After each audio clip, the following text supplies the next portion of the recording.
5 बच्चे मेरे फौत हो गए, ये छठी बच्ची थी, इसने भी। अच्छा, 5 बच्चे पहले फौत हुए आपकी, ये आखिरी बच्ची थी ये? हाँ जी, ये आखिरी बच्ची। अकेली थी ये? हाँ जी, अकेली। और कोई नहीं है बच्चा आपका? नहीं, 5 पहले फौत हो चुके थे, ये अल्लाह ने 13 साल बाद दी थी।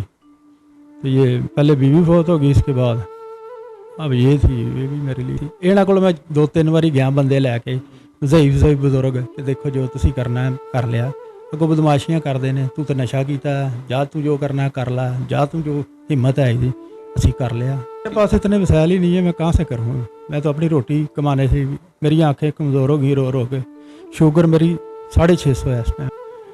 रोना आंदा नहीं, बड़ा रो चुका मैं। अपनी बच्ची वास्ते बड़ा रो चुका मैं। मेरा वही सहारा थी, मेरी धी।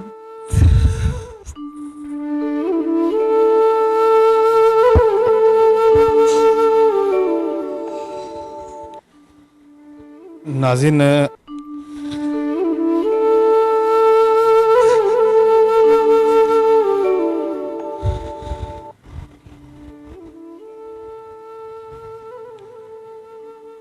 मैं क्या बोलूँ, मुझे कुछ समझ नहीं आ रही आगे।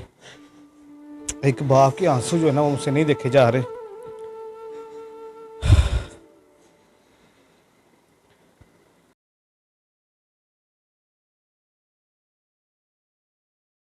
अस्सलाम वालेकुम नाज़रीन, मैं हूं आपका मेज़बान अहमद गौहर। नाज़रीन, जब इंसान के बच्चे होते हैं ना, तो माँ बाप जो होते हैं वो बच्चों को लेके बड़े ख्वाब सजाते हैं। बेटों को लेके माँ बाप के ये ख्वाब होते हैं कि बेटा बड़ा होगा तो हमारा सहारा बनेगा। जो बेटियां होती हैं उनके लिए माँ बाप की बड़ी ख्वाहिशें होती हैं कि मैं अपनी बेटी की अच्छी तरबियत करूँगा, उसको अच्छी तरीके से ब्याहूँगा। जब बेटी पैदा होती है तो बाप के सर पे एक बहुत बड़ी जिम्मेदारी आ जाती है। सारी ज़िंदगी बाप जो है वो इसी मेहनत और इसी लगन में लगा रहता है कि मैं अपनी बेटी की अच्छी परवरिश कर लूँ, उसे अच्छे तरीके से अच्छी जगह पर ब्याह दूँ। लेकिन जब वही बेटी बाप की इज्जत रोल कर किसी और के साथ चली जाए तो उस वक़्त माँ बाप को मरने के अलावा कोई हल नज़र नहीं आता। मेरे साथ इस वक्त एक ऐसा ही मजबूर बाप मौजूद है जिसकी वाइफ जो थी वो तकरीबन 8-10 साल पहले उनकी डेथ हो गई और बेटी की उम्र उस वक्त 8 से 9 साल थी। तब से लेके अब तक इन्होंने उस बेटी को, उस बच्ची को अकेले ही पाला है। बाप का प्यार भी दिया और माँ का प्यार भी दिया है। उस बेटी के लिए दिन रात मेहनतें करते रहे हैं। खुद ये बीमार हो गए हैं, अपनी सेहत का भी इन्होंने ख्याल नहीं किया। लेकिन वो बच्ची जिसको इसने, इस मजबूर बाप ने बाप बन के और माँ बन के पाला है, वो इस बाप की जो है ना वो इज्जत रोल कर किसी और के साथ जा चुकी है। यहाँ पे मैं आपको बताता चलूँ कि बच्ची जो है वो है, उसकी एज जो है वो 15 साल के करीब है। तो आज से तकरीबन 6 माह पहले उसने किसी लड़के के साथ भाग के शादी कर ली है। ये बेचारा बड़ा ही मजबूर बाप है और जैसे मैंने बताया कि ये बीमार है और इस वक्त इनकी हालत भी आपके सामने है। जब बेटी का मामला बना है तो इन्होंने थाने में रिपोर्ट करवाई है, लेकिन इनकी रिपोर्ट को रिजेक्ट कर दिया गया है। उसका क्या मामला हुआ वो भी हम इनसे जानेंगे। और उसके बाद क्योंकि ये बेचारा बहुत ही गरीब है, इतने पैसे नहीं है कि केस को जो है ना वो आगे जारी रख सके या बेटी के पीछे जो है ना कार्रवाई कर सके, तो ये बेचारा बिल्कुल जो है ना बैठ गया है। फिर बाद में इसने उस जो लड़का था जो इसकी बेटी को भगा के लेके गया है, उसको ये उसकी मिन्नतें करते रहे, उसके पाँव पड़ते रहे कि भाई ठीक है, तुमने अपनी मर्जी कर ली है, शादी कर ली है, कम से कम मेरी एक ही औलाद है, मेरी औलाद और कोई नहीं है, मेरी बीवी नहीं है, मेरा कोई भी नहीं है, कम से कम मुझे मेरी बेटी से मिलने तो दिया जाए। वो आगे से इनको डराते हैं, धमकाते हैं और इनकी बेटी को मिलने भी नहीं दिया जा रहा। 6 माह का अरसा गुजर चुका है। 6 माह में इस मजबूर बाप ने अपनी बेटी की शक्ल तक नहीं देखी। ये सारा मामला क्या हुआ, कैसे हुआ, इनसे जानते हैं। अस्सलाम वालेकुम। वालेकुम अस्सलाम जी। बाबा जी दसो कि की मामला होया, किस तरह बच्ची ਜਿਹੜੇ ਨੇ ਇਸ ਬੰਦੇ ਦੇ ਗੱਲਾਂ ਚ ਆ ਗਈ? ਜ਼ਕੀ ਚੌਕ ਦੇ ਵਿੱਚ ਰਹਿੰਦਾ ਸੀ, 4 ਮਹੀਨੇ ਤੋਂ ਉੱਥੇ ਰਹਿ ਰਿਹਾ ਸੀ। ਠੀਕ ਹੈ। तो मेरा माला मकान कहन लगा जी उत्ते ना बेबे हैगी, तू ਉਹਦੇ ਕੋਲ ਬਿਠਾ ਜਾਇਆ ਕਰ, हुसैन चो सीढ़ियाँ जांदियां ने उत्थे बह जाया करेगी, चलो बच्ची उन्हां दी बच्चियां ने, तेरी तू काम कर ते चले जाना कल्ली इत्थे रहिंदी। माल मकान सन ਉਹ ਕਿਰਾਏਦਾਰ ਸਨ ਉੱਪਰ। ਕਿਰਾਏਦਾਰ ਸੀ? ਹਾਂਜੀ, ਮਾਲਾ ਮਕਾਨ ਨੇ ਕਿਹਾ ਕਿ ਤੂੰ ਉੱਤੇ ਨਾ, ਮੈਂ ਉਹਨਾਂ ਨਾਲ ਗੱਲ ਕੀਤੀ, ਤੂੰ ਮਾਂ ਕੋਲ ਇਹਨੂੰ ਨਾ ਭੇਜ ਦਿਆ ਕਰ ਉੱਤੇ। ਮਾਲਾ ਮਕਾਨ ਨੇ ਕਿਹਾ ਕਿ ਤੁਸੀਂ ਕੰਮ ਤੇ ਜਾਂਦੇ ਹੋ, ਤੁਹਾਡੀ ਬੱਚੀ ਘਰ ਕੱਲੀ ਹੁੰਦੀ ਹੈ, ਤੇ ਤੁਸੀਂ ਇਸ ਅੰਮਾ ਕੋ ਛੱਡ ਦਿਆ ਕਰੋ। ਉਹ ਉੱਪਰ ਬੈਠੀ ਹੈ ਤੇ ਚਲੋ ਤੁਹਾਡੀ ਬੱਚੀ ਦਾ ਟਾਈਮ ਪਾਸ ਉਹ ਹੋਇਆ ਕਰੇ। ਸਹੀ ਹੈ। ਉਹ ਆਪਣੇ ਚੱਕਰਾਂ ਚ ਉਹਨੂੰ ਪਾਉਂਦੀ ਰਹੀ, ਵਰਗ ਲਾਉਂਦੀ ਰਹੀ। ਤੂੰ ਮੇਰੀ ਧੀ ਨਾਲ, ਮੈਂ ਉਹਦੀ ਮੰਗਣੀ ਕੀਤੀ ਸੀ ਆਪਣਾ 15 ਰਬੀਉਲ ਵਾਲੇ ਦਿਨ ਉਹਦੀ ਸ਼ਾਦੀ ਸੀ ਤੇ 11 ਨੂੰ 2 ਵਜੇ ਉਹਨਾਂ ਨੇ ਉੱਥੋਂ ਗਾਇਬ ਕੀਤੀ ਜੀ। ਤੇ ਮੇਰੇ ਨਾਲ ਮਿਲ ਕੇ ਲੱਭਦੇ ਰਹੇ ਨੇ, ਸ਼ਾਮ ਤੱਕ ਮਗਰਬ ਤੱਕ ਲੱਭਿਆ। ਉਸ ਤੋਂ ਬਾਅਦ ਮੇਰੇ ਨਾਲ ਹੀ ਉਹ ਥਾਣੇ ਚਲੇ ਗਏ ਨੇ। ਅੱਛਾ ਜਿਸ ਅੰਮਾ ਦੇ ਕੋਲ ਤੁਸੀਂ ਆਪਣੀ ਬੇਟੀ ਨੂੰ ਬਿਠਾਇਆ ਸੀ ਉਹਨੇ ਹੀ ਵਰਗਲਾਇਆ ਬੱਚੀ ਨੂੰ ਹਾਂਜੀ ਉਸੇ ਨੇ ਵਰਗ ਲਾਇਆ। ਤੇ ਸ਼ਾਦੀ ਉਹਦੇ ਪੁੱਤਰ ਨੇ ਕੀਤੀ ਉਹਨੇ? ਹਾਂਜੀ ਹਾਂਜੀ, ਉਹਦੇ ਬੇਟੇ ਨੇ ਪਹਿਲੇ ਵੀ ਕੁੜੀ ਕੱਢੀ ਸੀ ਤੇ ਉਹਦੇ ਚੋਂ ਇੱਕ ਪੁੱਤਰ ਹੈਗਾ ਸੀ। ਅੱਛਾ ਹਾਂਜੀ, ਤੇ ਉਹ ਗੁਲਾਬ ਦੇ ਵੀ ਸਟੈਂਡ ਦੇ ਉੱਤੇ ਕੰਮ ਕਰਦਾ, ਕਮਰ ਜ਼ਮਾਨ ਉਹਦਾ ਨਾਮ ਹੈ। ਠੀਕ ਹੈ ਸਟੈਂਡ ਦੇ ਉੱਤੇ ਉਹ ਡਿਊਟੀ ਕਰਦਾ। ਠੀਕ ਹੈ। ਤੇ ਉਹ 2 ਵਜੇ ਗਈ ਹੈ, ਪਾਪਾ ਜੀ ਮੈਂ ਆਪਣਾ ਪੱਤੀ ਫੜ ਲਿਆ ਵਾਂ। ਉਹ ਪਤਾ ਨਹੀਂ ਚੱਲਿਆ, ਹੁਣ ਮੇਰੀ ਨਜ਼ਰ ਕਮਜ਼ੋਰ ਹੈ ਕਿ ਉਹ ਸੀੜੀਆਂ ਉੱਤੇ ਚੜ ਗਈ ਜਾਂ ਬਾਹਰ ਗੇਟ ਨੂੰ ਨਿਕਲ ਗਈ ਉਹਨਾਂ ਦੇ ਇਸ਼ਾਰੇ ਤੇ। ਠੀਕ ਹੋ ਗਿਆ। ਉਹ ਮੈਂ 15-20 ਮਿੰਟ ਬਾਅਦ ਦੇਖਿਆ, ਮੈਂ ਕਿਹਾ ਨਾਲ ਹੀ ਤੇ ਗੇਟ ਦੇ ਦੁਕਾਨਾਂ ਸੀ। ਮੈਂ ਜਿਹੜੇ ਜ਼ੱਕੀ ਚੌਕ 'ਚ ਬਾਹਰ ਆਇਆ ਤੇ ਲੱਭਦਾ ਰਿਹਾ। ਫਿਰ ਮੈਂ ਉਹਨਾਂ ਨੂੰ ਪੁੱਛਿਆ ਕਿ ਮੇਰੀ ਬੱਚੀ ਉੱਤੇ ਤੇ ਨਹੀਂ ਆਈ। ਉਹ ਡਰਾਮਾ ਕਰਨ ਲੱਗ ਪਏ, ਰੋਣ ਲੱਗ ਪਏ। ਉਹ ਮਾਈ ਅਸੀਂ ਭਾਈ ਲੱਭਨੇ ਆ, ਲੱਭਦੇ ਰਹੇ। ਮੁੜ ਕੇ ਮਗਰਬ ਦੇ ਟਾਈਮ ਤੇ ਮੈਨੂੰ ਕਹਿੰਦੇ ਜੀ ਥਾਣੇ ਦਰਖਾਸਤ ਦੇ ਦਿਓ। ਥਾਣੇ ਵਾਲਿਆਂ ਨੇ ਮੈਨੂੰ ਪੁੱਛਿਆ ਤੈਨੂੰ ਸ਼ੱਕ? ਮੈਂ ਕਿਹਾ ਸ਼ੱਕ ਤਾਂ ਮੈਨੂੰ ਕਿਸੇ ਤੇ ਨਹੀਂ ਹੈਗਾ, ਮੈਂ 4 ਮਹੀਨਿਆਂ ਤੋਂ ਰਹਿ ਰਿਹਾ ਤੇ ਮੈਨੂੰ ਸ਼ੱਕ ਨਹੀਂ। ਸਹੀ ਹੈ। ਉਹ 12 ਰਬੀਉਲ ਅਵਲ ਵਾਲੇ ਦਿਨ ਛੁੱਟੀ ਸੀ, 13 ਨੂੰ ਉਹਨਾਂ ਨੇ ਸਟੇਟਮੈਂਟ ਜਮ੍ਹਾਂ ਕਰਾਤੀ ਨਿਕਾਹ ਕਰਕੇ। ਅਦਾਲਤ 'ਚ ਕੁੜੀ ਦੇ ਬਿਆਨ ਦਵਾ ਕੇ ਕਿ ਜੀ ਮੈਨੂੰ ਪਾਪਾ ਕੋਲੋਂ, ਮਾਲ ਮਕਾਨ ਬੋਸ ਕੋਲੋਂ ਤੇ ਤਾਇਆ ਅਬੂ ਕਾਦਰ ਉਹਦੇ ਕੋਲੋਂ ਖਤਰਾ ਜਾਂਦਾ। ਜਿੱਥੇ ਮੇਰੇ ਪਾਪਾ ਨੇ ਮੇਰੀ ਸ਼ਾਦੀ ਕਰਨੀ ਸੀ ਮੈਂ ਉੱਥੇ ਨਹੀਂ ਕਰਨਾ ਚਾਹੁੰਦੀ, ਤੇ ਲਿਹਾਜ਼ਾ ਜੋ ਵੀ ਜਾਣੀ ਕਿ ਉਹਨਾਂ ਨੇ ਪੱਟੀ ਪੜਾਈ ਤੇ ਉਹ ਉਹਨਾਂ ਨੇ। ਅੱਛਾ, ਉਸ ਮਾਈ ਨੇ, ਉਸ ਅੰਮਾ ਨੇ ਆਪਣੇ ਪੁੱਤਰ ਦੇ ਨਾਲ ਹੀ ਜਿਹੜਾ ਤੁਹਾਡੀ ਕਿ ਮਾਂ ਪੁੱਤਰ ਨੇ ਮਿਲ ਕੇ ਹੀ ਅਸਲ ਡਰਾਮਾ ਮਿਲ ਕੇ ਕੀਤਾ ਨਾਲ। ਕਿ ਮਾਂ ਨੂੰ ਪਤਾ ਸੀ ਕਿ ਪਹਿਲੇ ਵੀ ਮੇਰੇ ਪੁੱਤਰ ਦੀ ਸ਼ਾਦੀ ਹੋਈ ਹੈ। ਹਾਂਜੀ, ਮਾਲ ਮਕਾਨ ਵਿੱਚ ਨਾਲ ਮੁਲਵਸ ਹੈਗਾ। ਅੱਛਾ, ਮਾਲ ਮਕਾਨ ਵੀ ਮੁਲਵਸ ਵਿੱਚ? ਹਾਂਜੀ, ਮਾਲ ਮਕਾਨ ਵੀ ਮੁਲਵਸ ਹੈ। ਮੈਂ ਉਹਦੇ ਅੱਗੇ ਵੀ ਬੜਾ ਰੋਇਆ ਕਿ ਯਾਰ ਦੇਖ ਤੈਨੂੰ ਅੱਲਾ ਨੇ ਦਿੱਤਾ ਤੇ ਮੇਰੀ ਬੱਚੀ ਤੇਰੇ ਘਰ ਦੇ ਵਿੱਚੋਂ ਗਾਇਬ ਕੀਤੀ ਜਾਣਾ। ਤੇਰੇ ਕਿਰਾਏਦਾਰਾਂ ਨੇ ਕੋਈ ਮੇਰੀ ਫਰਿਆਦ ਸੁਣ, ਉਹਨੇ ਕੋਈ ਨਹੀਂ ਸੁਣੀ। ਉਹਨਾਂ ਨੇ ਉਹਨਾਂ ਦਾ ਹੀ ਸਾਥ ਦਿੱਤਾ, ਮੇਰੇ ਵੱਲ ਕੋਈ ਨਹੀਂ, ਮੇਰਾ ਕੋਈ ਸਹਾਰਾ ਨਹੀਂ ਬਣਿਆ। ਦਿਨ ਦੇ 2 ਵਜੇ ਗਈ, ਰਾਤ ਦੇ 2 ਵਜੇ? ਦਿਨ ਦੇ 2 ਵਜੇ। ਦਿਨ ਦੇ 2 ਵਜੇ, ਕਿਉਂਕਿ 15 ਰਬੀਉਲ ਅਵਲ ਨੂੰ ਦੀ ਸ਼ਾਦੀ ਸੀ ਤੇ 11 ਤਰੀਕ ਨੂੰ ਇਹ ਵਾਕਿਆ ਉਹਨੇ ਗਾਇਬ ਕਰ ਦਿੱਤੀ। 11 ਵਾਲੇ ਦਿਨ ਉਹਨੂੰ ਕੋ ਪੱਟੀ ਪੜਾ ਕੇ ਤੇ ਘਰੋਂ ਪੱਤੀ ਲੈਣ ਗਈ ਹੈ ਤੇ ਬਸ ਉਸ ਤੋਂ ਬਾਅਦ। ਤੇ 13 ਤਰੀਕ ਨੂੰ ਉਹਨਾਂ ਨੇ ਸਟੇਟਮੈਂਟ ਦੇ ਦਿੱਤੀ ਥਾਣੇ? ਹਾਂਜੀ, ਥਾਣੇ ਮੈਨੂੰ ਐਸਆਈ ਨੇ ਫੋਨ ਕੀਤਾ ਜੀ ਤੁਹਾਡੀ ਜਿਹੜੀ ਦਰਖਾਸਤ ਤੁਸੀਂ ਦਿੱਤੀ ਆਓ। ਮੈਂ ਗਿਆ, ਉਹਨੇ ਕਿਹਾ ਜੀ ਹਾਂਜੀ ਕੀ ਚੰਮ ਹੈ ਜੀ, ਮੇਰੀ ਬੱਚੀ ਕਿੱਥੇ ਹੈਗੀ ਮੈਨੂੰ ਪਤਾ ਚੱਲੇ। ਉਹਨੇ ਕਿਹਾ ਆ ਜਾਓ ਜੀ, ਇਹ ਬੱਚੀ ਤੁਹਾਡੀ ਨੇ ਸ਼ਾਦੀ ਕੀਤੀ ਤੇ ਕਲਸੂਮ ਨਾਮ ਦੀ ਮਾਈ ਹੈ ਜਿਹੜੀ ਹੈ ਸਟੇਟਮੈਂਟ ਜਮ੍ਹਾਂ ਕਰਾ ਗਈ। ਨਹੀਂ ਤੇ ਥਾਣੇ ਵਾਲਿਆਂ ਨੂੰ ਕਿਹਾ ਨਹੀਂ ਕਿ ਭਾਈ ਮੇਰੀ ਬੱਚੀ 15 ਸਾਲ ਦੀ ਹੈ, ਮਾਈਨਰ ਹੈ, ਉਹਦੀ ਸ਼ਾਦੀ ਨਹੀਂ ਹੋ ਸਕਦੀ ਫਿਲਹਾਲ? ਮੈਂ ਇਹ ਐਸਆਈ ਨਾਲ ਗੱਲ ਕੀਤੀ, ਉਹਨੇ ਕਿਹਾ ਜੀ ਗੱਲ ਇਹ ਹੈ ਕਿ ਸ਼ਰਈ ਤੌਰ ਤੇ ਹੋ ਗਈ ਹੈ ਤੇ ਕਾਨੂੰਨੀ ਤੌਰ ਤੇ ਨਹੀਂ ਹੋਈ। ਅੱਛਾ। ਤੇ ਲਿਆਦਾ ਅੱਗੇ ਜੋ ਵੀ ਤੁਸੀਂ ਅਦਾਲਤ ਦੇ ਦਰਵਾਜ਼ੇ ਖੋਲ੍ਹੇ ਨੇ। ਮੈਂ ਕਿਹਾ ਜੀ ਮੈਂ ਤੇ ਇਹਨੇ ਜੋਗਾ ਨਹੀਂ ਹੈਗਾ, ਮੈਂ ਤੇ ਗਰੀਬ ਆਦਮੀ ਕਿਸੇ ਦੇ ਕੋਲ ਰਹਿਣਾ ਵਾਂ, ਮੇਰਾ ਤੇ ਆਪਣਾ ਜ਼ਾਤੀ ਘਰ ਵੀ ਕੋਈ ਨਹੀਂ ਹੈਗਾ, ਬਿਮਾਰ ਹਾਂ। ਤੇ ਜੇ ਕੋਈ ਮਕਸਦ ਦੇ ਕੰਮ ਹੁੰਦਾ ਹੈ ਤੇ ਮੈਂ ਰੋਟੀ ਕਰਕੇ ਖਾ ਲੈਂਦਾ, ਨਹੀਂ ਤੇ ਬੈਠਾ ਰਹਿਣਾ। ਤੇ ਇਹ ਬੱਚੀ ਮੇਰਾ ਸਹਾਰਾ ਸੀ, ਜਿੱਥੇ ਮੈਂ ਦੇਣੀ ਸੀ ਸੋਚਿਆ ਸੀ ਚਲੋ ਉਹ ਮੇਰਾ ਪੁੱਤਰ ਹੈ, ਉਹਦਾ ਆਪਣੇ ਜ਼ਾਤੀ ਕਾਰੋਬਾਰ ਹੈ, ਮੇਰੇ ਸਕੇ ਤਾਏ ਦਾ ਪੁੱਤਰ ਹੈ। ਅੱਛਾ, ਸਕੇ ਤੁਸੀਂ ਆਪਣੇ ਭਾਈ ਦੇ ਬੇਟੇ ਨਾਲ ਸ਼ਾਦੀ ਕੀਤੀ ਸੀ? ਉਹਦੀ ਮੁਗਲਪੁਰੇ ਮੋਟਰਸਾਈਕਲਾਂ ਦੀ ਦੁਕਾਨ ਹੈ, ਉੱਥੇ ਉਹਦੀ ਮੰਗਣੀ ਕੀਤੀ ਸੀ ਤੇ ਉਹਨੇ ਕਿਹਾ ਸੀ ਤਾਇਆ ਅਬੂ ਮੈਂ ਤੁਹਾਡਾ ਪੁੱਤਰ ਬਣਾਂਗਾ। ਤੇ ਮੇਰੇ ਕੋਲ ਉਹੀ ਆਸਰਾ ਸੀ। ਇਹਨਾਂ ਕੋਲ ਮੈਂ 2-3 ਵਾਰੀ ਗਿਆ ਬੰਦੇ ਲੈ ਕੇ, ਜ਼ਈਫ ਬਜ਼ੁਰਗ, ਕਿ ਦੇਖੋ ਜੋ ਤੁਸੀਂ ਕਰਨਾ ਹੈ ਕਰ ਲਿਆ, ਅੱਗੋਂ ਬਦਮਾਸ਼ੀਆਂ ਕਰਦੇ ਨੇ, ਤੂੰ ਤਾਂ ਨਸ਼ਾ ਕੀਤਾ, ਜਾਂ ਤੂੰ ਜੋ ਕਰਨਾ ਕਰ ਲੈ, ਜਾਂ ਤੂੰ ਜੋ ਹਿੰਮਤ ਹੈ ਇਹਦੀ ਅਸੀਂ कर लिया।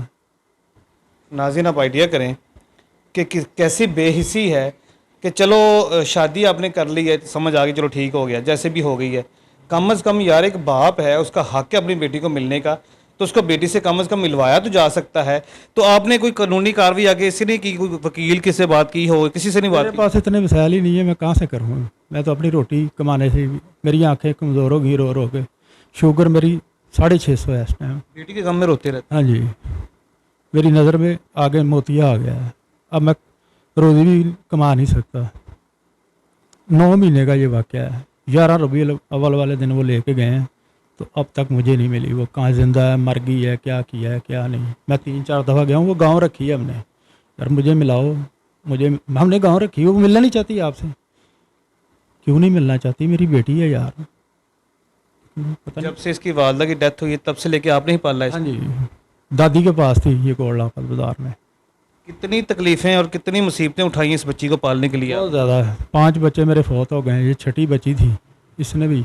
अच्छा, 5 बच्चे पहले फौत हुए आपकी? ये आखिरी बच्ची थी ये? हाँ जी, ये आखिरी बच्ची। अकेली थी ये? हाँ जी, अकेली। और कोई नहीं है बच्चा आपका? नहीं, 5 पहले फौत हो चुके थे, ये अल्लाह ने 13 साल बाद दी थी। तो ये पहले बीवी फौत हो गई, इसके बाद अब ये थी, ये भी मेरे लिए। 5 बच्चे हैं इनके और सारे जो है ना वो फौत हो गए, और 13 सालों के बाद ये बेटी मिली है। और मैं क्या कहूँ, मुझसे जो है ना वो बोला भी नहीं जा रहा है। बाप की हालत उसके आपके सामने है। मुझे बताएं कि क्या ख्वाब सोचे थे एक बाप ने अपनी बेटी के लिए कि शादी करने के लिए? 15 रबीउल अव्वल दिन यही मैंने उनको कहा था कि यार मेरे पास तो कुछ भी नहीं है। मेरे भाई ने कहा यार कोई बात नहीं, तुम मेरे भाई हो, मुझे बेटी की ज़रूरत है।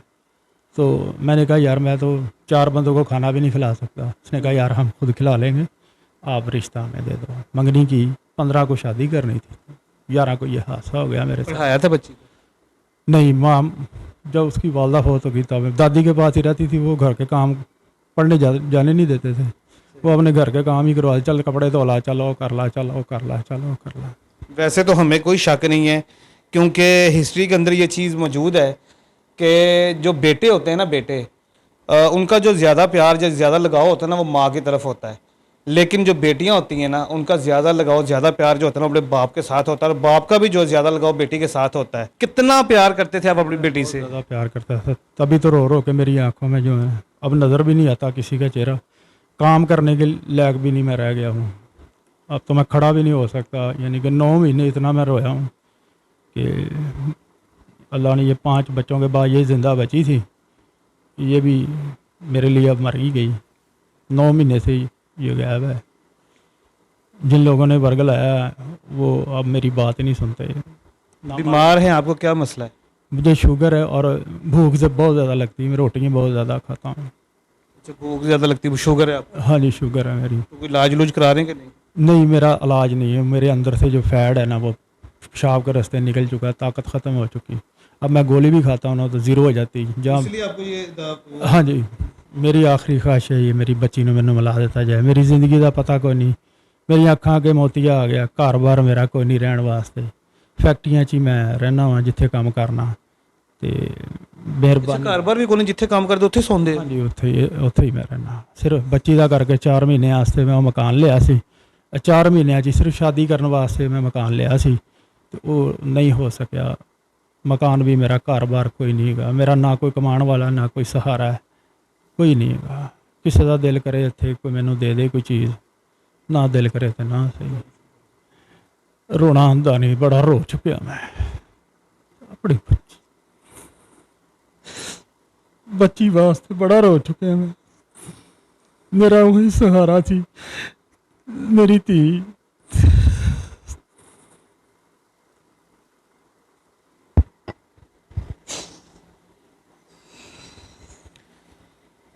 नाज़रीन,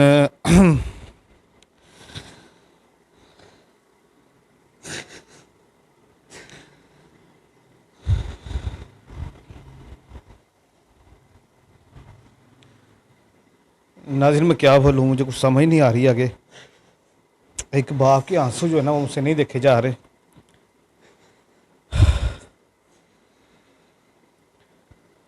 हालत आपके सामने है। जैसे उन्होंने बताया कि 8 साल पहले इनकी वाइफ की डेथ हो गई थी। 5 बच्चे थे इनके, वो भी जो है ना उनकी भी डेथ हो गई। और ये अकेली बच्ची थी ये, ठीक है। और इस बच्ची को बाप बन के, माँ बन के दिन रात मेहनत करके पाला है। और वो बच्ची जो है ना, वो इनको छोड़ के किसी और के साथ भाग चुकी है। पाकिस्तानी कानून के मुताबिक एक माइनर बच्ची की शादी नहीं हो सकती। 15 साल की ये बच्ची है, माइनर है। दुआ ज़हरा का केस भी यही था। अगर दुआ ज़हरा अपने बाप के पास वापस जा सकती है तो इनके बेटे भी इनके पास वापस आ सकती है। पाकिस्तानी कानून के मुताबिक अगर कोई लड़की बालिग है, 18 साल की है, तो अपनी शादी अपनी मर्जी से कर सकती है। लेकिन शरीयत के मुताबिक, इस्लामी जमहूरिया पाकिस्तान है और हम मुसलमान हैं, और इस्लाम के मुताबिक जब तक लड़की के 2 वकील और लड़के के 2 वकील, 4 वकील राज़ी ना हो, उसके बाद लड़की लड़का राज़ी ना हो, तो निकाह तस्लीम नहीं किया जा सकता। ये शरीयत कहती है, आपका इस्लाम कहता है। किसी भी मौलवी, किसी आलम के पास चले जाएं, यही फतवा आपको मिलेगा। और नाज़रीन, इस बूढ़े बाप की, इस मजबूर बाप की दास्तान आपने सुनी है। ये बेचारा जैसे बता रहे हैं, आप देख रहे हैं इसकी हालत, देख रहे हैं बिल्कुल कि इस वक्त इनका पूरा जिस्म जो है वो कांप रहा है, बीमारी की वजह से, शुगर की वजह से। आंखों में मोतिया आ चुका है। बेटी को 9 माह से देखा तक नहीं है, और रो रो के जो है ना वो इनकी आंखें ख़राब हो चुकी हैं। और इस बूढ़े बाप की सिर्फ यही ख्वाहिश है कि एक बार मैं मरने से पहले अपनी बेटी को मिलना चाहता हूँ, उससे देखना चाहता हूँ। मेरी 2 तरह से गुजारिश है। एक तो हम रिक्वेस्ट करेंगे, अगर कोई दोस्त वकील हमारा इस वीडियो को देख रहा है, तो उनसे मैं गुजारिश करूँगा कि एक बूढ़ा बेचारा बाप है, गरीब है, ठीक है, खाने के लिए भी इसके पास कुछ नहीं है, अपना इलाज तक नहीं करवा सकता, 2 वक्त की रोटी नहीं खा सकता, खाना नहीं खा सकता है। तो अगर कोई वकील इनका केस अगर फ्री में लड़ सकता है, इनकी बेटी को इनसे मिलवा सकता है, तो इनका नंबर हम स्क्रीन पर दे रहे हैं, इनसे रब्ता कीजिएगा। और इसी के साथ साथ हमारे जो मुखैर हजरात हैं उनसे भी गुजारिश करेंगे कि जितना ज़्यादा हो सके बस बूढ़े बाप की जो है ना हेल्प करें, ताकि ये अपना जो मामला था उसको अच्छी तरीके से चला सके या अपना इलाज कम से कम करवा सके। और तीसरी रिक्वेस्ट हम करेंगे, जो कानून नाफिज करने वाले हमारे इदारे हैं उन सबसे गुजारिश है, खुदारा आपसे रिक्वेस्ट है कि यार ये बूढ़ा बाप है, मजबूर बाप है, ठीक है, अकेली औलाद थी इसकी, कोई और औलाद नहीं है, कोई भी सहारा नहीं है इसका, तो इसकी सिर्फ एक ही ख्वाहिश है, इसने अपनी बेटी से मिलना है, जो कि इसका कानूनी हक भी है। और एक बाप अपनी बेटी से मिल सकता है, जब चाहे मिल सकता है। तो आपसे रिक्वेस्ट है, गुजारिश है आपसे कि इस बूढ़े बाप की, इस मजबूर बाप की मदद करें और इसको इसकी बेटी से मिलवाया जाए। इजाज़त दीजिए, अल्लाह निगहबान।